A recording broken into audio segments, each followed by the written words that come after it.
Sanctus, Sanctus, Sanctus Dominus Deus Sabaoth. Bapak, Ibu, dan saudara-saudariku yang terkasih dalam Tuhan kita Yesus Kristus, salam sejahtera untuk kita semua. Berkat Allah yang Maha Kuasa senantiasa menyertai kita. Hari Minggu tanggal 21 Desember tahun 2025 adalah hari Minggu Advent keempat. Marilah kita mendengarkan dan merenungkan bacaan-bacaan kitab suci. Dalam nama Bapa dan Putra dan Roh Kudus. Amin. Bacaan pertama dari kitab Yesaya bab 7 ayat 10 sampai 14. Beginilah firman Tuhan Allah kepada Ahaz bin Yotam bin Asia, Raja Yehuda. Mintalah suatu pertanda dari Tuhan Allahmu, entah itu sesuatu dari dunia orang mati yang paling bawah, entah sesuatu dari tempat tertinggi yang di atas. Tetapi Ahaz menjawab, "Aku tidak mau minta. Aku tidak mau mencobai Tuhan." Lalu berkatalah Nabi Yesaya, "Baiklah, dengarkan hai keluarga Daud. Belum cukupkah kamu melelahkan orang, sehingga kamu melelahkan Allahku juga? Sebab itu, Tuhan sendirilah yang akan memberikan kepadamu suatu pertanda. Sesungguhnya, seorang perempuan muda akan mengandung dan akan melahirkan seorang anak laki-laki. Ia akan menamai dia Immanuel." Demikianlah sabda Tuhan. Syukur kepada Allah.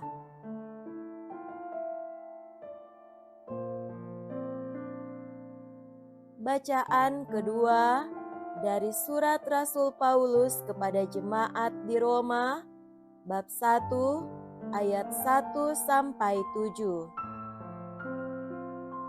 Dari Paulus, hamba Kristus Yesus yang dipanggil menjadi rasul dan dikuduskan untuk memberitakan Injil Allah.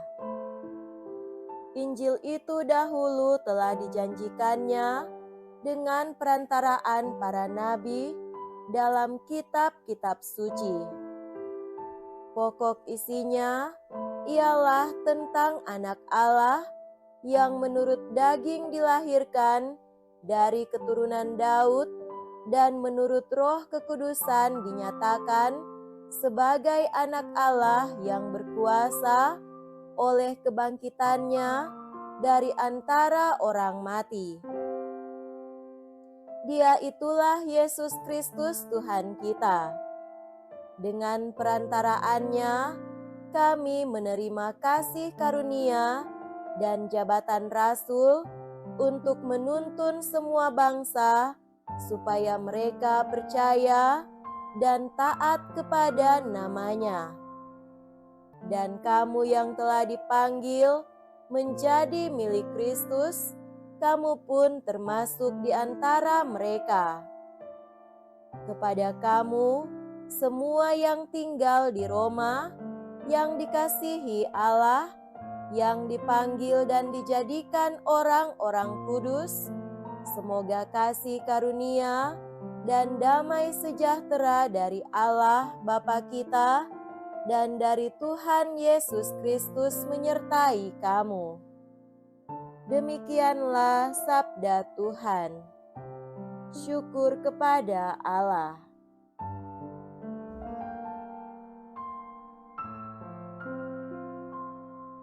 Semoga Tuhan beserta kita, sekarang dan selama-lamanya. Inilah Injil suci menurut Santo Matius. Dimuliakanlah Tuhan. Injil Matius bab 1 ayat 18 sampai 24. Kelahiran Yesus Kristus adalah sebagai berikut. Pada waktu Maria, ibu Yesus, bertunangan dengan Yusuf, ternyata Maria mengandung dari Roh Kudus sebelum mereka hidup sebagai suami istri. Karena Yusuf suaminya seorang yang tulus hati dan tidak mau mencemarkan nama istrinya di muka umum, ia bermaksud menceraikannya dengan diam-diam. Tetapi ketika Yusuf mempertimbangkan maksud itu, malaikat Tuhan tampak kepadanya dalam mimpi dan berkata, "Yusuf, anak Daud, janganlah engkau takut mengambil Maria sebagai istrimu, sebab anak yang di dalam kandungannya adalah dari Roh Kudus. Maria akan melahirkan anak laki-laki, dan engkau akan menamai dia Yesus, karena dialah yang akan menyelamatkan umatnya dari dosa-dosa mereka."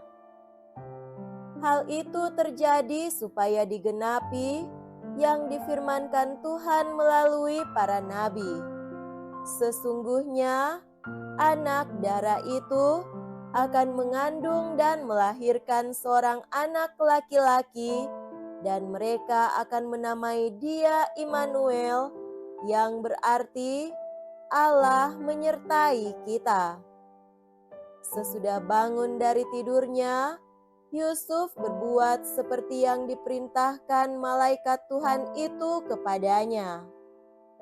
Ia mengambil Maria sebagai istrinya. Demikianlah sabda Tuhan. Terpujilah Kristus.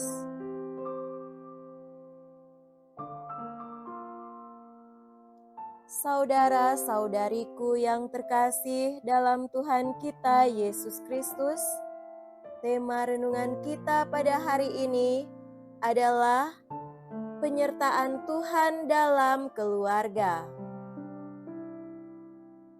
Hari Raya Natal seminggu lagi akan tiba. Sabda Tuhan selama pekan Advent menghadirkan beberapa orang istimewa yang memiliki peran penting dalam menyertai peristiwa sejarah dan peristiwa iman kelahiran Yesus Juru Selamat. Ada figur Yohanes Pembaptis dan Bunda Maria. Lalu Injil hari ini mengisahkan kepada kita ada lagi satu orang penting di belakang layar yang peranannya sangat besar dan berkaitan langsung dengan peristiwa kelahiran Yesus, bahkan sampai masa sesudah kelahirannya. Itulah Yusuf, suami Maria.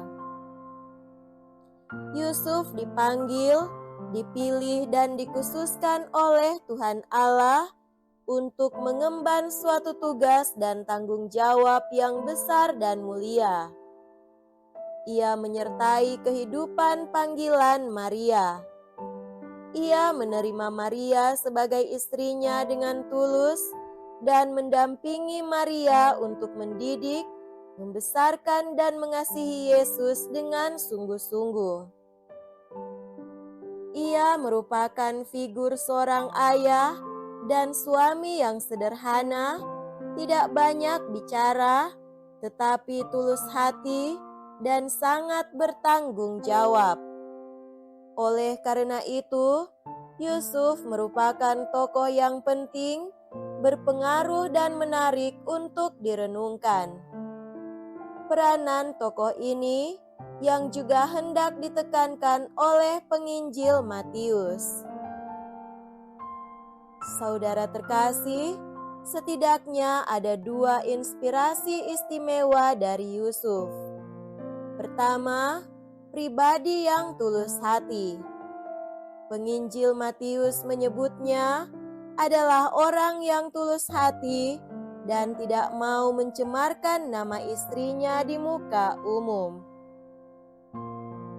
Ketulusan itu bukan sekedar kata-kata, melainkan sebuah tindakan nyata. Dia peka akan tuntunan dan kehendak Tuhan dalam hidupnya. Hati yang tulus bisa diartikan sebagai lawan dari kebohongan, tipuan, kemunafikan, dan kepalsuan diri. Kedua, pribadi yang bertanggung jawab. Sebagai seorang kepala keluarga dan pasangan hidup, Yusuf mendampingi keluarganya dengan bertanggung jawab. Ketika istrinya, Maria, menghadapi pergumulan, Yusuf tidak membiarkan Maria bergumul sendiri. Ia menyertai dan mendampingi Maria. Ia bertanggung jawab dengan setia, berada di samping istrinya, tidak membiarkan istrinya menghadapi atau menanggung persoalan seorang diri. Yusuf hadir menunaikan tugas kewajibannya dengan baik dan bertanggung jawab. Yusuf menerima tanggung jawab panggilannya dengan menjadi seorang suami dan ayah yang setia. Ia memberikan yang terbaik yang dapat dilakukannya bagi keluarganya. Bagi seorang pria yang telah terpanggil untuk menikah dan memiliki anak, menjadi seorang suami dan ayah yang bertanggung jawab adalah panggilan sejati seorang pria.